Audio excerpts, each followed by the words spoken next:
2027ની જનગણના આ માત્ર કોઈ સામાન્ય ગણતરી નથી હો, આ તો આપણા દેશના ભવિષ્યનો પાયો છે. આજના આ ખાસ એક્સપ્લેનરમાં આપણે એ સમજવાના છીએ કે સેન્સસ 2027માં ગણતરીદારોને સૌથી વધુ મૂંઝવતા પ્રશ્નો કયા છે અને તેના ઉકેલ શું છે. ખાસ કરીને મકાન, જનગણના, ઘર અને કુટુંબ વચ્ચેનો જે બારીક તફાવત છે ને, બસ એ જ આજે આપણે એકદમ સરળ ભાષામાં ડીકોડ કરીશું. તો ચાલો ફટાફટ આજના મુદ્દાઓ પર નજર કરી લઈએ. 1. વસ્તી ગણતરીની પાયાની બાબતો. 2. મકાન અને જનગણના ઘર. 3. કુટુંબની ઓળખ, રસોડું. 4. ગૂંચવતા કિસ્સાઓ અને ઉકેલ. 5. ગણતરીદાર માટે ખાસ નિયમો.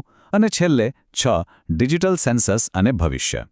આ રોડમેપ આપણી બધી જ ગેરસમજોને જડમૂળથી દૂર કરી દેશે. વિભાગ 1.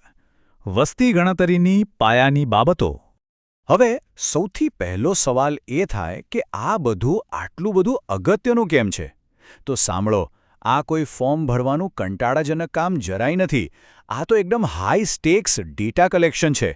જનગણનાથી નક્કી થાય છે કે કયા વિસ્તારમાં નવી શાળાઓ બનશે, ક્યાં રસ્તા નીકળશે કે ક્યાં નવી હોસ્પિટલો બનશે. જરા વિચારો, જો કોઈ એક વિસ્તારની ગણતરીમાં જરાક પણ ચૂક થઈ જાય ને, તો આખો સમુદાય એક નવી હોસ્પિટલ કે સ્કૂલથી વંચિત રહી શકે છે.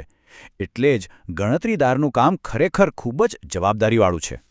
આગળ વધીએ વિભાગ 2 પર, મકાન અને જનગણના ઘર. ચાલો થોડા પ્રેક્ટિકલ થઈએ. ધારો કે આપણે રસ્તા પર ચાલી રહ્યા છીએ. આપણી આસપાસ જે ઇમારતો દેખાય છે તેને સેન્સસની ભાષામાં કઈ રીતે જોવી? સૌથી પહેલા આવે છે મકાન. સેન્સસ મુજબ મકાન એ સૌથી મોટું ભૌતિક માળખું છે. સીધી ભાષામાં કહીએ તો એવી કોઈપણ રચના જેને છત અને દિવાલો હોય, પછી ભલે એ રહેવા માટેનું ઘર હોય, કોઈ ફેક્ટરી હોય, શાળા હોય કે પછી મોટું ગોડાઉન હોય, એક માળનું નાનકડું ઘર હોય કે પછી 10 માળને આખી ફ્લેટ સિસ્ટમ, આખા બિલ્ડિંગને બહારથી જોતા એ માત્ર એક મકાન જ ગણાય છે. હવે બિલ્ડિંગની થોડા વધુ નજીક જઈએ અને દરવાજા ઉપર ફોકસ કરીએ. અહીંથી એન્ટ્રી થાય છે જનગણના ઘર, એટલે કે સેન્સસ હાઉસની. જનગણના ઘર એ વિશાળ મકાનનો એવો એક ચોક્કસ ભાગ છે જેનો અલગ ઉપયોગ થતો હોય, અને સૌથી અગત્યની વાત, જેનો પોતાનો એક અલગ પ્રવેશદ્વાર હોય. આ બંનેનો તફાવત એકદમ મગજમાં બેસાડવા જેવો છે. જો એક બિલ્ડિંગમાં 10 ફ્લેટ હોય ને, તો એ આખું બિલ્ડિંગ મળીને બને છે માત્ર એક જ મકાન. પણ એની અંદર રહેલા પેલા 10 અલગ અલગ ફ્લેટ્સ, જેના દરવાજા અલગ છે, એ બની જાય છે 10 અલગ અલગ જનગણના ઘર. છે ને એકદમ સિમ્પલ લોજિક. હવે વાત કરીએ વિભાગ 3ની, કુટુંબની ઓળખ, રસોડું. આપણે મકાન જોયું, દરવાજા જોયા, હવે સીધા ઘરની અંદર પ્રવેશ કરીએ. અહીં ઈંટો અને સિમેન્ટની વાત પૂરી અને સીધી માણસોની વાત શરૂ થાય છે. આપણે ત્યાં સામાન્ય રીતે કુટુંબ એટલે શું, જેમાં લોહીનો સંબંધ હોય, પણ સેન્સસમાં એવું નથી. સેન્સસમાં કુટુંબ એટલે એક જ રસોડામાં ભોજન બનાવતા અને સાથે રહેતા લોકોનો સમૂહ.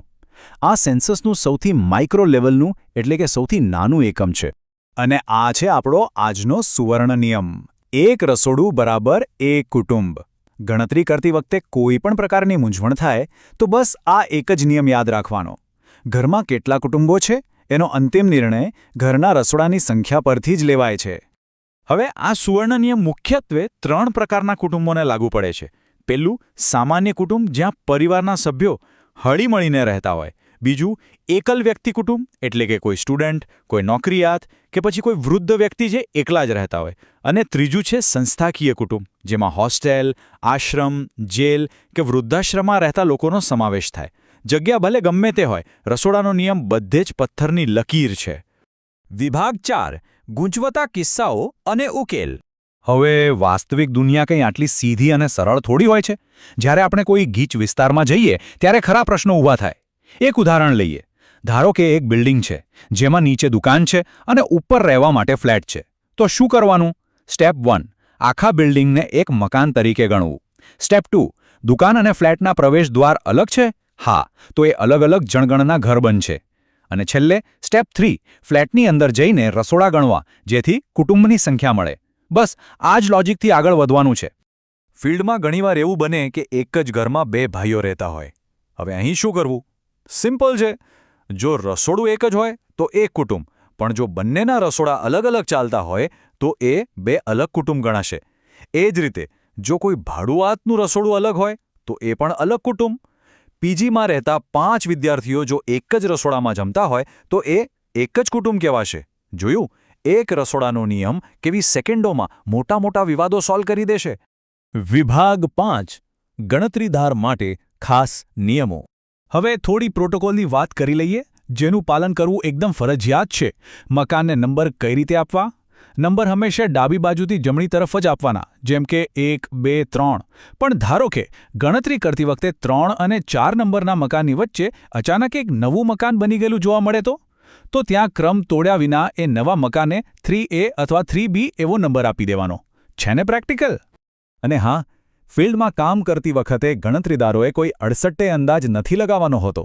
જો કોઈ ઘર બંધ હોય તો નંબર આપીને એની ફરી મુલાકાત લેવી પડે. પડોશીઓને પૂછીને ફોર્મ નથી ભરવાનું.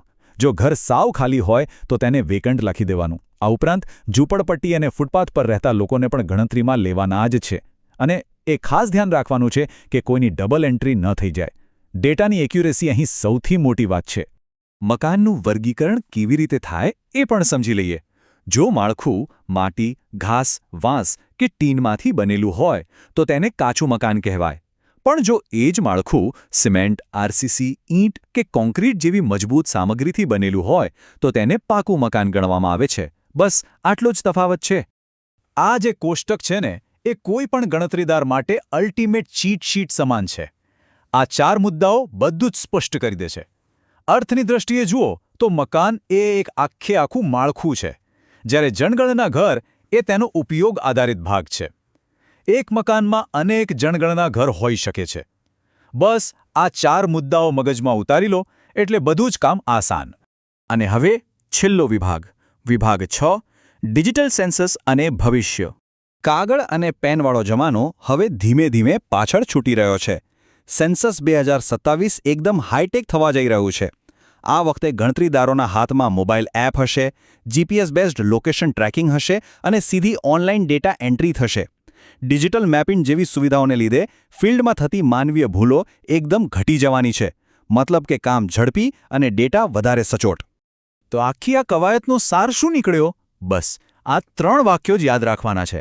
એક મકાનમાં અનેક જનગણના ઘર હોઈ શકે, એક જનગણના ઘરમાં અનેક કુટુંબો હોઈ શકે, અને કુટુંબ એટલે શું?